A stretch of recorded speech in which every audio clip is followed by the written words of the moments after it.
एक छोटे से गांव में एक आदमी रहता था। उसके घर के पास में एक पहाड़ था, जहां पर वह रोज सुबह जाता।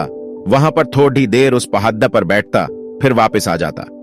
तो रोज की तरह वह सुबह सुबह जा रहा था। पीछे से उसका छोटा सा बेटा आया। उसने आकर के उसका हाथ पकड़ लिया और कहा कि आज मैं भी आपके साथ चलूंगा। उसने पहले तो उसको थोड़ा सा समझाया और मना किया। कहा कि जो रास्ता है वो बहुत ही छोटा है और चढ़ाई बहुत ज्यादा है, तो तू मेरे साथ नहीं चल पाओगे। लेकिन फिर जब उस बेटे ने जिद करी तो पिता मान गया। वो दोनों पहाड़ पर चढ़ने लगे। पिता ने बेटे का हाथ कस करके पकड़ा हुआ था। लेफ्ट साइड में पहाड़ थी और राइट साइड में खाई थी और रास्ता बहुत ही छोटा था।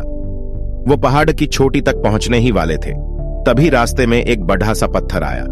क्योंकि पिता उस रास्ते से रोज आता था तो उसको पता था कि वहां पर पत्थर है, तो वह साइड से निकल गया। लेकिन जो बेटा था उसका ध्यान कहीं और था, तो उसका घुटना जा करके उस बड्ढे से पत्थर से टकरा गया। उस बच्चे के मुंह से एक चीज निकली और जैसे ही वह चीखा, उसकी आवाज उन पहाड़ों में गुजने लगी। इससे पहले उस बच्चे ने कभी भी अपनी आवाज की गूंज नहीं सुनी थी, तो उसे समझ नहीं आ रहा था कि ये क्या हो रहा है। वह अंदर से थोड़ा सा घबरा गया और उसे लगा कि शायद कहीं कोई है जो छुपकर उसे देख रहा है और उसका मजाक उड़ा रहा है। फिर उस बच्चे ने बोला, कौन हो तुम? तो जब उस बच्चे ने उस गूंज को सुना तो उसे गुस्सा आ गया। उसे लगा कि कौन है ये जो मेरा मजाक उड़ाए चला जा रहा है। फिर उसने गुस्से से कहा कि मैं तुम्हें छोड़ूंगा नहीं। और फिर जैसे ही उसने उस गूंज को सुना, वह घबरा गया। उसके पिता समझ गए थे कि क्या हो रहा है। उसने अपने पिता का हाथ कस के पकड़ लिया और उनसे पूछा कि कौन है ये जो मुझे इतना तंग कर रहा है? कौन है ये जो मुझे इतना डरा रहा है? तो उसके पिता थोड़ा सा मुस्कुराए और उन्होंने खाई की तरफ देखा और जोर से बोला, मैं तुमसे बहुत प्यार करता हूं। वह सुनकर वह बच्चा हैरान हो गया और उसे समझ नहीं आया कि हो क्या रहा है, क्योंकि वही इंसान जो उसका मजाक उड़ा रहा है उसको तंग कर रहा है।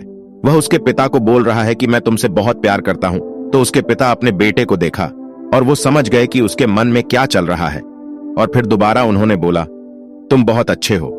और ये सुनकर उनका बेटा थोड़ा सा मुस्कुराया और पूछा अपने पिता से कि ये क्या हो रहा है।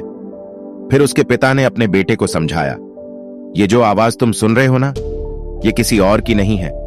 ये तुम्हारी ही आवाज है जो कि पहाड़ों में गूंज रही है और तुम्हें अपनी ही आवाज सुनाई दे रही है।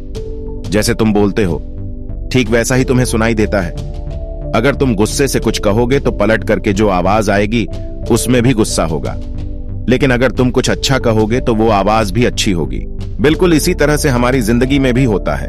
जैसा तुम अपने मन में इस जिंदगी के बारे में सोचते हो, ये जिंदगी तुम्हारे लिए बिल्कुल वैसी ही हो जाती है।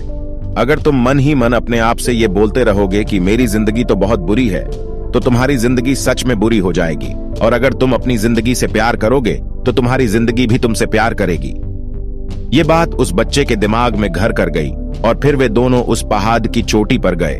लेकिन बच्चे के दिमाग में यही बात घूम रहा था और फिर वह बच्चा खिलखिलाकर हंसा और उसने अपने दोनों हाथ खोले और अपनी पूरी ताकत से बोला, मैं तुमसे बहुत प्यार करता हूं।